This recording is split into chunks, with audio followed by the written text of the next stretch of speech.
Hal itu justru menjadi daya tarik tersendiri untuk membranding suatu perusahaan terlebih meraup bonus-bonusnya.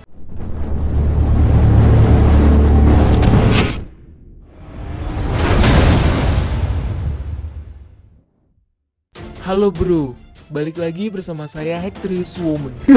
Sekitar 5 tahun lalu perlombaan startup adalah soal dulu-duluan unicorn. Sekarang topiknya bergeser ke IPO, Initial Public Offering. Atau bisa dibilang juga proses suatu perusahaan melepas kepemilikan saham untuk pertama kalinya ke publik. Startup si hijau Indonesia juga mau IPO. Ya jelas Traveloka nggak mau kalah lah sama si hijau-hijau itu. Perusahaan teknologi penyedia layanan on-demand, perusahaan layanan jasa pemesanan tiket asal Indonesia. Traveloka siap melakukan penawaran umum saham perdana atau Initial Public Offering atau IPO di Bursa Wall Street Amerika Serikat. Adapun menurut analisis nih bro, ia memproyeksikan 2021 bakal menjadi tahun yang bergairah bagi ekosistem teknologi Asia Tenggara. Makanya Traveloka ingin segera IPO. Emangnya apa sih tujuan IPO? Ini nih tujuan para startup IPO. Yang pertama, hal itu dapat membuat perusahaan mendapatkan dana dari publik yang membeli sahamnya. Yang kedua, mengembangkan perusahaan untuk lebih besar lagi dari dana tersebut. Yang ketiga, membuat citra atau perusahaan meningkat serta perusahaan yang sudah terkenal di publik tentu akan sering diliput media. Jika hal ini dapat dikelola dengan tepat,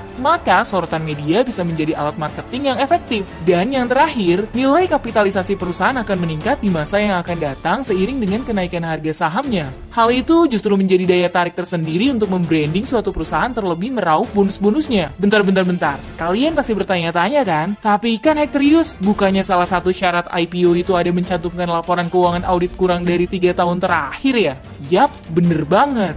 Dan ini jawaban dari pihak Traveloka. Meskipun industri perjalanan dan akomodasi sempat terdampak parah akibat pandemi, namun pada Januari 2021, CEO Traveloka, Ferry Unardi, mengatakan kepada Bloomberg bahwa bisnis telah pulih dan perusahaan sedang mempertimbangkan strategi khusus yang harus ditempuh. Adapun nih bro, valuasi Traveloka diprediksi mencapai 5 miliar dolar AS atau setara dengan 73 triliun. Cuman sumber Bloomberg menegaskan ketentuan atas kedua kesepakatan ini masih bisa berubah.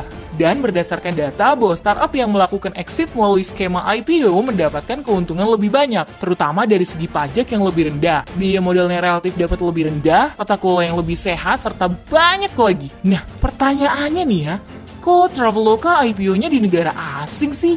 Kenapa bukan Indonesia ya? Ternyata, menurut Kepala Eksekutif Pengawasan Pasar Modal Otoritas Jasa Keuangan atau OJK menjelaskan, salah satu faktor yang membuat perusahaan sejenis startup cenderung enggan untuk mencatatkan sahamnya karena khawatir rahasia dan inovasi yang mereka buat bisa ketahuan kompetitor. Kan kalau IPO semuanya harus transparan, strategi bisnisnya, keuntungannya, marginnya, inovasinya harus diberitahukan ke publik. Hal itu yang membuat para unicorn ini masih berpikir 2 kali untuk listing di Bursa Efek Indonesia. Gimana menurut kalian? Mengenai Traveloka go public di bursa saham Amerika, bukan di Indonesia? Sampaikan di kolom komentar di bawah. See you!